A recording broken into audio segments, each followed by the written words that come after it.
Қайырлы күн баршаңызға. Бүгін үй жағдайында қол жетімді және қолда бар заттардан қытырлақ самса дайырлайтын боламыз.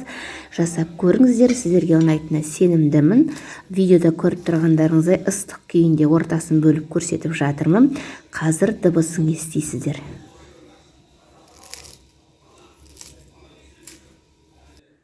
Осылай қытырлап шығу үшін бізге қамырын дайындауға су, жұмыртқа, май, тұз және ұн қажет. Алдымен ыдысымызға суды құйып, татымына қарай тұз, жұмыртқа, майды құйып, жақсылап араластырамыз.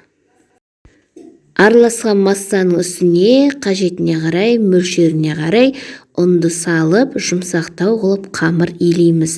Яғни тым қатты, тым жұмсақ болмау қажет. Видеода көріп тұрғандарыңыздай иленген қамырды осылай июі қану үшін бетін жауып қоямыз. 2-3 минуттан кейін қамырды 2 бөлікке бөліп, тағы да бетін жауып қойып қоямыз. Июі қанған қамырды осылайша жая бастаймыз. Яғни июі қанған қамыр бізде тез және оңай жайылады. Екінші бөлігінде дәл осылай жұқа етіп жайып, үстіне ерітілген майды құямыз. Оны қолмен немесе щеткамен жабып шықсаңыздар да болады. Осылайша 2 зуала қамырды 1 сағатқа тоңазытқышқа салып қоямыз. Сол кезде май біздің қамырымызға жақсылап сіңетін болады және қытырлап шығатын болады. Сол аралықта самсаның салмасын даярлап алдым. Мен асқабақ, фарш, пияз қосып даярладым.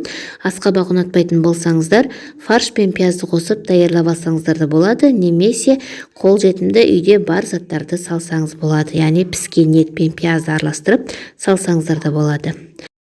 Әрі қарай тоңазытқыштан қамырымызды алып, осындай бөліктерге бөлеміз. Одан кейін оны кішігірім майдалап, зуала жасап қоямыз. Яғни видеода көріп тұрғандарыңыздай қылып зуала жасап, оны жұқалап, кішкентай оқтаумен жаямыз. Жайылған қамырдың үстіне дайын болған салмамызды салып, мен 2 түрлі бүктім, яғни түйдім. Біреуін 3 бұрыш, екіншісін ракушка қылып, видеода көріп тұрғандарыңыздай, біріншісін 3 бұрыш тығып түйдім, екіншісін яғни өрнектеп ракушка қылып жасадым. Немесе басқа да өнерлеріңіз болса, басқаша да түйсеңіздер болады.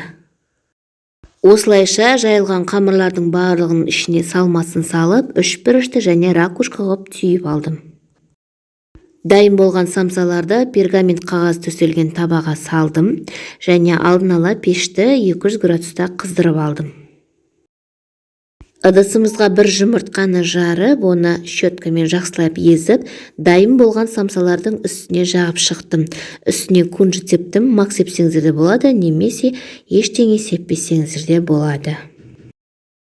Осымен біздің 3 бұрышты және ракушка түрінде түйілген самсаларымыз дайын болды. Қызып тұрған пешке 200 градуста 20-25 минутта пісіріп аламын.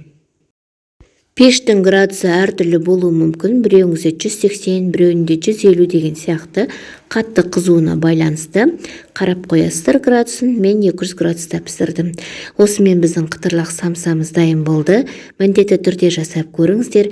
Айкони Фудқа тіркеліңіздер, лайк және пікір қалдыруды ұмытпаңыздар.